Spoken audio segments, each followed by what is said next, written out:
आज की ये मीडिया ब्रीफिंग बिहार में पिछले 2 दिनों में रामनवमी के त्यौहार के संबंध में आयोजित की गई है। जैसा कि आप जानते हैं, ये त्यौहार संपन्न हुआ है। हर वर्ष की तरह बल्कि उससे कुछ ज़्यादा प्रशासनिक स्तर पर तैयारी और चौकसी रखी गई थी। रामनवमी के त्यौहार के लगभग 1 सप्ताह पहले राज्य के मुख्य सचिव, डीजीपी साहब, अपर मुख्य सचिव, गृह विभाग और पुलिस के वरीय अधिकारियों के द्वारा वीडियो कॉन्फ्रेंस के माध्यम से राज्य के सभी जिला पदाधिकारी, पुलिस अधीक्षक, वरीय पुलिस अधीक्षक, रेंज के आईजी और डीआईजी और डिविजनल कमिश्नर के साथ वीडियो कॉन्फ्रेंस करके मुख्यालय से उनके साथ निर्देश भी उनको दिए गए थे और उनके द्वारा की गई तैयारी, बंदोबस्त की समीक्षा भी की गई थी। इंटेलिजेंस जो था वो भी शेयर किया गया था पिछले वर्षों की घटनाओं के आधार पर। और पुलिस और मजिस्ट्रेट की तैनाती की पर्याप्त व्यवस्था इस अवसर पर की गई सभी जिलों में। और जैसा कि आप जानते हैं, राज्य के 2 शहरों को छोड़कर शेष सभी स्थानों पर यह त्यौहार शांतिपूर्वक संपन्न हुआ। और इसके लिए मैं राज्य की पुलिस को, जो श्री RS भट्टी डीजीपी साहब के नेतृत्व में काम कर रही है, और गृह विभाग और मजिस्ट्रेसी को, जो चैतन्य प्रसाद जी के नेतृत्व में है, मैं धन्यवाद भी देता हूं। बिहार शरीफ और सासाराम में कुछ कोशिश की गई अशांति फैलाने की, कुछ घटनाएं करने का प्रयास किया गया, कुछ घटनाएं उस प्रयास के समय हो गईं, लेकिन वरीय अधिकारियों के पर्यवेक्षण में और स्थानीय जिला प्रशासन और पुलिस प्रशासन के प्रयास से बहुत जल्दी उन पर काबू पा लिया गया और किसी भी प्रकार की गड़बड़ी या अशांति को व्यापक पैमाने पर फैलने से रोका गया। आज भी सुबह से स्थिति सामान्य चल रही है, शांति व्यवस्था बहाल है। लेकिन आज माननीय मुख्यमंत्री जी ने राज्य के मुख्य सचिव और पुलिस महानिदेशक को बुला करके हालात की समीक्षा की, जायजा लिया, तथ्यों से वे अवगत हुए और मुख्य सचिव और डीजीपी को निर्देश दिया। और हम दोनों के माध्यम से, इन दोनों अधिकारियों के माध्यम से राज्य के पूरे जिला प्रशासन और पुलिस प्रशासन को निर्देश दिया कि हर कीमत पर शांति व्यवस्था बहाल रखी जाए, विधि व्यवस्था बनाई रखी जाए। जो दोषी हैं अभी तक गड़बड़ी करने वाले, उनकी पहचान की जाए और पहचान करने के बाद उनके विरुद्ध कानूनी कार्रवाई करते हुए उनको सजा दिलाई जाए। तो अभी जो प्राथमिकता होगी वो यही होगी कि राज्य में जो ऐसे तत्व हैं जिन्होंने इस तरह का कोई अटेम्प्ट किया, प्रयास किया शांति भंग करने का, उनकी पहचान हो और जिन्होंने इस तरह का सामाजिक और कानूनी अपराध किया उनको कानून के दायरे में ला करके सजा उनको दिलाई जाए। तो ये माननीय मुख्यमंत्री जी का निर्देश हुआ है और मैं उनका ये निर्देश आपके माध्यम से, मीडिया के माध्यम से सभी तक पहुंचाना चाहता हूं कि राज्य सरकार इस बात पर दृढ़ है कि शांति व्यवस्था बनी रहेगी और किसी किस्म की गड़बड़ी करने को बर्दाश्त नहीं किया जाएगा। उसके अलावा जो पुलिस की कार्रवाई हुई है, जिसके आंकड़े उपलब्ध हैं और जो पुलिस का काम है, उस पर डीजीपी साहब और एडीजी साहब यहाँ पर मौजूद हैं, तो मैं उनसे अनुरोध करूँगा कि उस पर आपको संबोधित करना चाहेंगे। वर्तमान में पूरे राज्य में विधि व्यवस्था की स्थिति पूरी तरह से नियंत्रण में है। सासाराम और बिहार शरीफ में जो कुछ घटनाएं हुई, उनमें अभी तक कुल 109 व्यक्ति जो इन कांडों में संलिप्त पाए गए हैं, उनकी गिरफ्तारी हो चुकी है। और लगातार हम उन लोगों की पहचान करके गिरफ्तारी का कार्यक्रम जारी रखेंगे। किसी भी ऐसे असामाजिक तत्व को बख्शा नहीं जाएगा और कानून की पूरी ताकत के साथ उनसे निपटा जाएगा।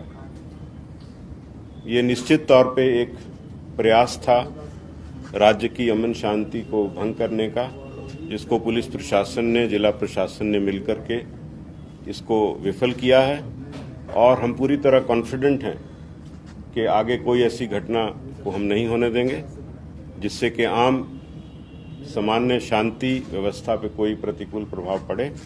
जो ऐसे अंसर हैं समाज में, थोड़े बहुत कहीं ना कहीं हो सकता है कोई ऐसे व्यक्ति हों, उनकी भी हम पहचान करके उनको कानून के दायरे में लाएंगे। धन्यवाद। कितने लोगों की मौत हुई? एक ही व्यक्ति की मौत हुई और वो आपको मालूम है, उसमें भी हमने कांड दर्ज करके गिरफ्तारियां की हैं।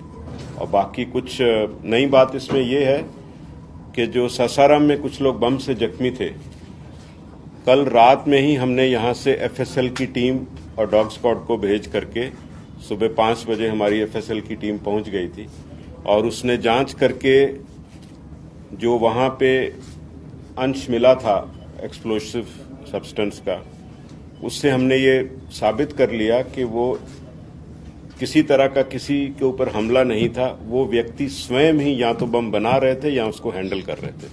तो वो व्यक्ति जो जख्मी हैं वो अपराधी की कैटेगरी में आए हैं, उनको हमने गिरफ्तार कर लिया, उनका इलाज चल रहा है। जब वो बेहतर हो जाएंगे, हॉस्पिटल से छूटेंगे तो वो जेल जाएंगे। कितने लोग हैं सर उसमें? 6 है ना, 6 व्यक्ति हैं उसमें। सर, सासाराम में आधिकारिक तौर पे धारा 144 लगी थी कि नहीं, क्योंकि इस पे भी काफी ज्यादा चर्चा हुआ। स्थानीय प्रश्न आप स्थानीय प्रशासन से पूछे, हम लोग आपको कुल ओवरऑल व्यू दे रहे हैं और आश्वस्त कर रहे हैं आम जन को आपके माध्यम से कि पूरी तरह स्थिति नियंत्रण में। वीडियो कल जारी किया जिसमें शांति बहाल की बात की, उसके बाद ही ब्लास्ट हो गया। वो अनकनेक्टेड इश्यू है, उनसे उसका कोई ताल्लुक नहीं है। वो तो अपराधी थे, या उसको बना रहे थे या हैंडल कर रहे थे, उसमें वो घटना हुआ और बिल्कुल अलग स्थान पे हुआ। जहां वो झोंपड़ी में बना रहे थे उसकी भी हमने पहचान कर ली, वहां से भी कुछ अंश मिला, एफएसएल टीम ने जब्त करके मिला भी लिया उसको। जो घटनाएं हुई इसके बारे में कोई इनपुट नहीं थी पहले से कि ऐसा होने वाला है? देखिए, हर चीज की इनपुट होना एक पहलू है। जैसे मुख्य सचिव महोदय ने कहा, 1832 जुलूस पूरे राज्य में चल रहे थे रामनवमी के अवसर पर, और ये 2 स्थानों को छोड़ करके बाकी सारे सफल रूप से संपन्न हुए हैं। तो निश्चित ही जो इनपुट थी, जो उसके आधार पे प्लानिंग थी, फोर्स डिप्लॉयमेंट थी, वो सही रूप से की गई। कई बार कुछ मौके पे कुछ ऐसा होता है तो उसके आधार पर, वो भी प्रयास था, बहुत तुरंत प्रशासन ने कार्रवाई की है और उसको नियंत्रित किया। सर, नालंदा मुख्यमंत्री जी का गृह जिला है, इसके बावजूद भी वहाँ पे पुलिस के सामने में देखा गया कि पथराव होते हुए, हिंसा होते हुए। आप मोटी बात आपको बता दिया। कमी है क्या सर? मंत्री जी ने कहा था कि नेचुरल इंसिडेंट नहीं है, जो भी हुआ है, तो क्या आप लोग के पास कोई ऐसा इनपुट आया है कि इसके पीछे एक साजिश, उन्होंने इशारा किया कि साजिश किसी ने रचा है? कांडों में बिल्कुल निष्पक्ष और ठोस अनुसंधान होगा। जहां जहां भी ऐसी कोई व्यक्ति इसके पीछे अगर हैं, उनको एक्सपोज करके कानून के दायरे में लाया जाएगा। आप Sir, how many additional forces have been deployed for these, festivities and all this? And second thing, sir, is there any additional paramilitary forces which were asked by?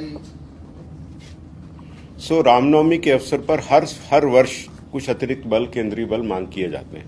उसी के तहत इस बार भी कुछ मांग किए गए हैं और ये घटना के बाद भी हमने कुछ कल रात्रि में भी मांग की थी। उसमें हमको 4 कंपनी और बल मिला है देर रात्रि में, जो आज दिन में पहुंच गया है। सर, क्या बिहार पुलिस सोशल मीडिया पर भी? आपने एक और बात पूछा था। हाँ, I just asked कि was there any specific additional demand from the state government? नहीं, सामान्य जो हम हर रामनवमी के पर्व के समय पे करते हैं उसी रूप में था। एडिशनल इस घटना होने के बाद हमने कुछ कंपनी मांगी, उसमें 4 रात में मिली। Sir, today we were informed by the Union Home Ministry that additional paramilitary forces have been, asked or required by the state government, which we are sending. वो 4 कंपनीज उसमें हैं जो कल रात का जो हमने रिक्विजिशन किया था, उसमें 4 कंपनी उन्होंने भेजी है, जो आज दिन में पहुंची। सर, एक वीडियो कल पटना के मनेर शरीफ का भी आया था सामने, उस सब पे कार्रवाई होगा, आप निश्चिंत रहें। एक एक वीडियो का एनालिसिस और कार्रवाई होगा। सर, क्या ऑर्गेनाइजर्स ने परमिशन दिया था, क्या उनकी भी जांच होगी कि जो सब चीज की जांच होगी, कोई बख्शा नहीं जाएगा,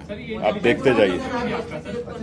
बिना लाइसेंस के कोई जुलूस थे क्या, जो कि was there any जुलूस which was without license? I mean, they were taking नहीं, out सब जुलूस को विधिवत लाइसेंस और उसमें निर्धारित शर्तें होती हैं लाइसेंस की, उसके तहत हैं। लेकिन हाँ, कहीं अगर उल्लंघन है, वो सब की तो जांच होगी, सब चीज फुटेज की जांच होगी, आपको बताया जाएगा ड्यू कोर्स। बार कहते हैं। अब मैं अपर मुख्य सचिव, मुख्य सचिव महोदय से एक सवाल है, 144 लगा था या नहीं, इसको लेकर के कंट्रोवर्सी है, तो आप लोग स्थिति स्पष्ट कर दें कि क्या लगा था या नहीं। देखिए, ये बता दिया गया कि स्थानीय प्रशासन से स्थानीय मुद्दे पूछे जाएं। इस प्रेस कॉन्फ्रेंस में हम लोगों ने यहाँ पर राज्य की स्थिति आपको बता दी है, और जो तैयारियां थी और जो स्टेप लिए गए, जो गिरफ्तारियां हुआ, वो बता दी हैं। धन्यवाद, थैंक यू।